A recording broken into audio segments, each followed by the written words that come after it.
Hello everyone, আজকে তোমাদের সাথে আমার বাড়ির ছাদ বাগানটা তোমার সাথে শেয়ার করব তোমাদের সাথে।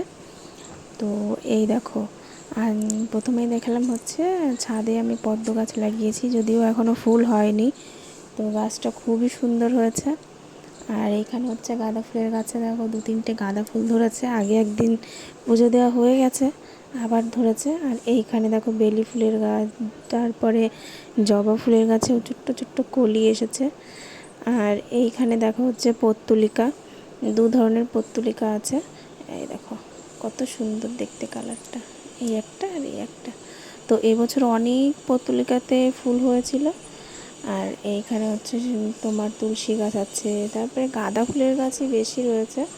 এখানে আর একটা গাঁদা ফুলের গাছ।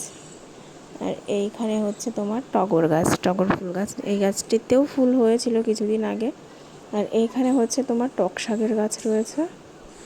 আর এই দেখো ফুলটা দেখো কত বড় হয়েছে।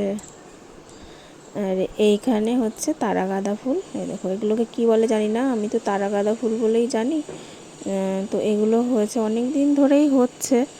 তো আজকে দেখলাম 7-8টা ফুটেছে, এর আগেও অনেকগুলি করে ফুটেছে। আর বৃষ্টির কারণে গাছগুলো না কেমন যেন হয়ে গেছিলো। আর এখানে রয়েছে স্থলপদ্ম গাছ, যাতে এসেছে অনেকগুলো কড়ি। এই গাছটা না আমি এই মাসখানেক হলো লাগিয়েছি, কিন্তু খুবই সুন্দর দেখো, একদম ছোট, মানে 4 আঙুল একটা গাছ লাগিয়েছিলাম, তো সেটা কত বড় হয়ে গেছে 1 মাসের ভিতরে। আর এইখানে হচ্ছে নীলকণ্ঠ ফুলের গাছ, এই দেখো নীলকণ্ঠ ফুলের 2টো প্রজাতির লাগিয়েছি, একটার অনেকগুলি পাপড়ি আর একটার এই যে নীলকণ্ঠ বলতে অপরাজিতাও বলে অনেকে, আমরাও বলে থাকি। তো বিভিন্ন প্রজাতি রয়েছে, তার মধ্যে 2টো আছে। আর এইখানে হচ্ছে ড্রাগন গাছ, যেটা বীজ থেকে হয়েছিল।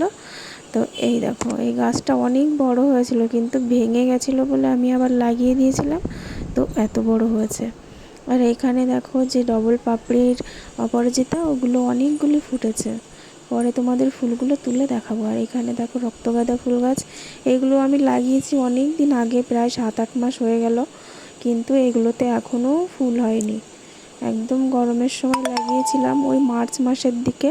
তো এখন দেখো কি অবস্থা, গাছগুলি অনেক বড় হয়ে গেছে। আর এখানে রয়েছে কাকরোল গাছ, বৃষ্টির কারণে গাছটা একটু বড় হতে পারেনি। আর এই দেখো ফুলগুলো আমি তুলে নিয়েছি, এখন পুজো দেবো সেই জন্য। আর কতগুলি ফুল হয়েছে দেখো। আর বাইরে তো নয়নতারাও আছে, ওগুলো এখনও তুলিনি। তো ফুলগুলো দেখো কত সুন্দর লাগছে দেখতে। আজকের মতো ভিডিওটা এই পর্যন্তই। ভালো লাগলে অবশ্যই লাইক, কমেন্ট, শেয়ার, আর আমার চ্যানেলটিকে অবশ্যই সাবস্ক্রাইব করবে। আর ভালো থাকবে তোমরা সকলে।